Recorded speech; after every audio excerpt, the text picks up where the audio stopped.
E aí galera, aqui quem fala é o Primo Flamenguista e vamos aí falar aqui com o pessoal do canal UOL Sport, certo? Que vai falar sobre a renovação de Gabigol e também sobre o jogo que aconteceu entre Vasco e Flamengo. Vamos lá, vamos acompanhar aqui. Só lembrando que o link do canal vai estar na descrição, certo? Deixando os créditos aí para o canal do UOL Sport. Não se esqueça de se inscrever no nosso canal e já ativar o sininho de notificações aí. Vamos lá, vamos acompanhar aqui. E o Gabigol desperdiçou um pênalti nos minutos finais, que poderia ter dado a vitória para o Flamengo. Foi o quarto pênalti dele perdido em menos de um ano. A gente tem o vídeo dele passando reto na zona mista. Ele não quis falar com a imprensa. E eu queria saber de você, Igor, que estava lá no jogo, acompanhou tudo, como é que pegou essa maneira como ele bateu o pênalti? Porque ele bateu muito mal, né? Queria saber como é que a arquibancada reagiu. O estádio estava pró ou contra Gabigol? Boa tarde, Jadomi. Faz tempo que a gente não se fala. PVC, André Hernan. Culpa minha, estava de férias, né? Mas o direito do trabalhador também. Muito bom estar de volta aqui no De Primeira para falar sobre futebol com vocês. E ontem, né, um cenário no Maracanã, primeiro clássico do ano, Flamengo e Vasco. 44 do segundo tempo, bola nos pés de Gabriel Barbosa ou Gabigol para dar algum número efetivo para esse clássico que estava empatado, muito equilibrado. E aí, na hora H, o Gabigol, que tinha saído do banco de reserva, já entrado durante a partida junto com o Bruno Henrique, substituindo o Pedro Cebolinha. Gabigol falhou na hora H, perdeu o pênalti que poderia ter decidido o clássico a favor do Flamengo, do Tite. Enfim, a torcida, claro, um ar de decepção geral por conta da perda do pênalti, né, uma defesa no cantinho esquerdo ali do Léo Jardim, que foi bem. O Gabigol bateu fraco, como você mencionou, Domi, aquele ar de decepção. Você me perguntou como é que estava o clima do Maracanã para o Gabigol. Estava favorável sim, né? Porque quando ele vai se aquecer e o momento que ele entra no jogo junto com o Bruno Henrique, a torcida faz um frisson muito grande. Inclusive também naqueles momentos prévios ali de revisão do VAR, do lance sofrido pelo Arrascaeta, né, do pênalti sofrido pelo Arrascaeta. O Gerson, primeiro, ele ocupa ali a área do pequeno círculo ali da marca do pênalti. Quando o Gabigol se encaminha para pegar a bola e bater o pênalti, a torcida também já dá aquela comemorada prévia, mas o ápice não veio porque, de novo, o pênalti foi perdido. E o lamento aí pelo lado do Flamengo, desse pênalti perdido, poderia ser uma vitória aí importante sobre o Vasco, né, nessa caminhada do Flamengo de se aproximar nesse início de Carioca na zona de classificação para as semifinais, mas para o lado do Vasco, por outro lado, um grito efusivo aí e forte de conseguir segurar nos instantes finais do Clássico o rival mais rico ainda, né, com um time mais recheado de craques. E esse jogo foi muito equilibrado, foi um jogo interessante, muito equilibrado. Vocês estão vendo o lance aí, por exemplo, de cruzamentos aí na área do Flamengo, Verratti, e esse lance do Léo Pereira, para mim foi o segundo lance principal do jogo, né, como o Léo Pereira fez muito bem a leitura da jogada ali, impediu em cima da linha o gol do Vasco.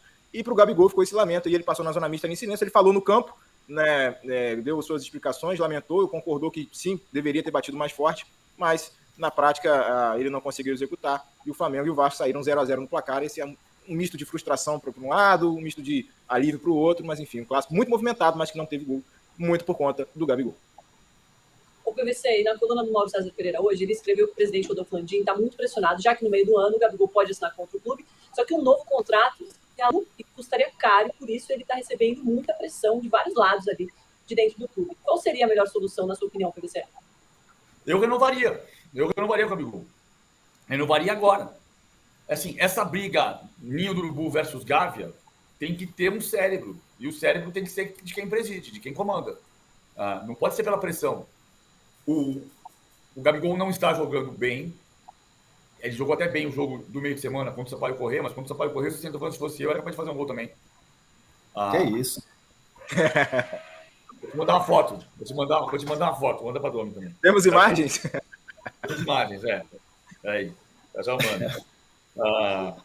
Seixas. Achei. Vou achar. Eu acho que o Gabigol é um ídolo. Ele representa muito para o Flamengo. O Flamengo não vai correr o risco, não deve correr o risco dele acertar com outro clube em junho e criar um clima pior ainda. Imagina se o Gabigol assina um pré-contrato com um clube Al Hilal para jogar com o Jorge Jesus, Corinthians para voltar ao Rio de Janeiro, ou qualquer lugar do mundo, e depois ele faz um segundo semestre exuberante. E aí a eleição em novembro.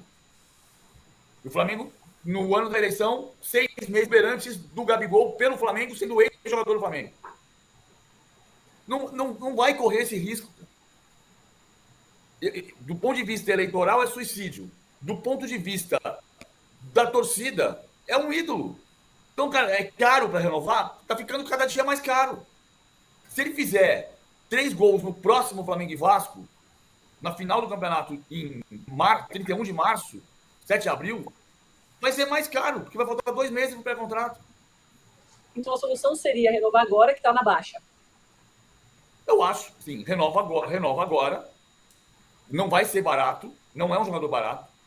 É um jogador, você vai discutir o custo-benefício do Gabigol hoje, sem olhar para o custo-benefício dos últimos 5 anos. O custo-benefício do Gabigol hoje é alto. Eu não estou defendendo, veja, é diferente a situação do Everton Ribeiro. O Everton Ribeiro é um jogador de 36 anos que queria um contrato de 2 anos e o clube não tem a obrigação de fazer a assistência nesse caso. O caso do Gabigol é diferente. O Gabigol é um jogador que não está num bom momento físico, isso resvala na parte técnica, mas ele tem 27 anos, vai fazer 28 em agosto, ele tem pelo menos mais 4 anos de alto nível. Então você pode assinar um contrato com o Gabigol de 3 anos ou de 4 anos. Ele não vai ter valor de revenda, não vai. O Messi saiu do Barcelona, o Barcelona recebeu quanto? Zero. O Messi não deu lucro no Barcelona? A conta não é só do quanto você recebe na venda. A conta é quanto você arrecada com a presença do jogador. E a gente viu, PVC, a festa que a torcida fez nessas partidas fora do Rio de Janeiro para ele, e como ele é ídolo gigantesco da torcida. Igor, queria sentir aí dos bastidores se você acha que o presidente Rodolfo Landim está mais inclinado, como disse o PVC, a assinar com ele. Duas questões aí. Uma questão política, muito bem levantada pelo PVC também, né? E essa questão da recepção da torcida, só para dar um contexto maior em relação a essa relação com a arquibancada em si, né? Você mencionou a recepção que ele teve fora do Rio e tal.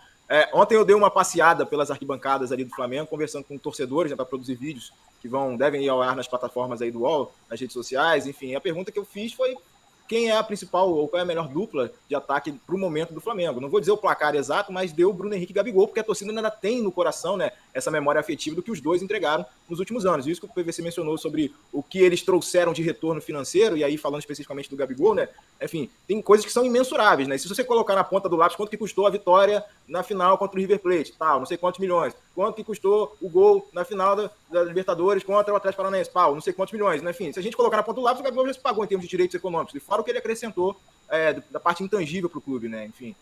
E da parte de questão política, ano de eleição é isso. As vozes começam a falar no ouvidinho do presidente, pressão para lá, pressão para cá, mas o que a gente tem notado é um certo pragmatismo do Flamengo em relação a essas questões envolvendo o Gabigol. Tem que entender também o que o jogador vai querer para a vida dele. Diante desse contexto dele estar na reserva com o Tite, a gente sabe que dá a preferência do Tite pelo Pedro, tanto que levou o Pedro para a Copa do Mundo. Isso é um assunto que a gente já falou em outras edições de todos os programas aqui da nossa grade do UOL, mas de fato são interesses que precisam ser acomodados do Gabigol. Receber tanto, tendo essa condição de reserva, mas tem o histórico, enfim, variáveis nesse ano eleitoral que o Flamengo ferve, que precisam ser analisadas. E por hora a diretoria ainda não tem um caminho definido de aceitar as condições que estavam sendo colocadas. A gente lembra que desde o Mundial de Clubes, isso a gente noticiou, né? Desde o Mundial de Clubes que o Flamengo foi, o último, né? Que se o país agora foi no Marrocos, né? E que o Flamengo foi lá e já estava essa conversa do Marcos Braz com os representantes do Gabigol, enfim, iniciando a negociação, mas é uma coisa que se arrasta, os valores nunca chegam a um acordo de ambas as partes, né? Não veio um acordo ainda e a situação está se conduzindo para ter esse desfecho na reta final do contrato, que é dezembro. E aí, como mencionado, né? Meio do ano ele já pode assinar um pré-contrato com algum clube e o Flamengo precisa bater o martelo sobre o que fazer com o Gabigol nesses próximos meses, aí 3, 4 meses, para ter um desfecho dessa relação de muito amor, sim, um amor recíproco entre o jogador, torcida e clube e tal, mas que no último ano, né, o desempenho dele trouxe essa interrogação sobre será se vale a pena ou não manter o Gabigol, enfim. Mas vamos ver aí nos próximos meses, por enquanto, esse pragmatismo do Flamengo com os números para não fechar ainda com o Gabigol, para não ter esse acordo ainda firmado e concretizado. Ou anunciado, né? Diga lá, Idan. O Gabigol, quando teve a história do Corinthians, e assim, muita gente falava, o Gabigol quer jogar no Corinthians. Eu sempre trazia algo diferente disso, né? O que o Gabigol sempre entendeu se o Flamengo entende que é o fim do ciclo, o Gabigol aceita, claro, porque ele não vai querer estar num lugar que não aceita ele. Mas a condição do Gabigol é encerrar uma história que ele entende que é muito importante na vida dele, que é das mais importantes da vida dele. Então, assim, encerramento de um ciclo bonito, fazer uma homenagem, uma festa e se despedir de maneira honrosa. É isso. Ele quer muito renovar. né? Eu já ouvi, inclusive, do lado do Gabigol, que a mão estava apertada, estava tudo certo, era só assinar. E aí teve o recuo natural do Flamengo e o Gabigol segue ali esperando para bater o martelo. Isso vai acontecer naturalmente para sim ou para não neste ano. O Gabigol tem uma situação muito confortável. Ele sabe disso. O Gabigol sabe que a situação dele é muito confortável. É querido pela torcida. A gente viu aqui a quantidade de crianças em volta dele lá em Belém, no estádio Mangueirão. Ele é muito querido pelo torcedor e ele quer muito renovar o seu contrato com o Flamengo. Então a situação dele é confortável, ele está à disposição, quer brigar por vaga no time titular do Tite, mas ele sabe que se de repente o Flamengo não quiser mais dar continuidade a essa história, ele quer um encerramento bonito de uma história no Flamengo que ele entende que é das mais importantes da carreira dele e da vida dele. E aí, galera, o que é que você acha? Renova, não renova? Como foi dito aí pelos meninos, principalmente por dessa questão política, né, no Flamengo, que isso envolve muito. E assim, provavelmente ele não vá para o time de Jorge Jesus, por mais que ele se dê muito bem com o treinador, mas relembrando aí, Jorge Jesus mesmo não gostava das características de Gabriel. Ele preferia um jogador mais centroavante. É tanto que a contratação de Pedro foi basicamente indicada por ele, né? Porque ele queria esse tipo de jogador, né? E Gabigol é um jogador que flutua mais e ele não é o jogador 100% das características que ele gosta. Mas esse ano eleitoral vem todas essas dificuldades aí. O que é que você acha? Renovaria? Não renovaria? Se inscreve, diz aí nos comentários aí. Aproveita também, se inscreve no canal e todas as novidades que tiver do Flamengo, vamos estar falando aqui.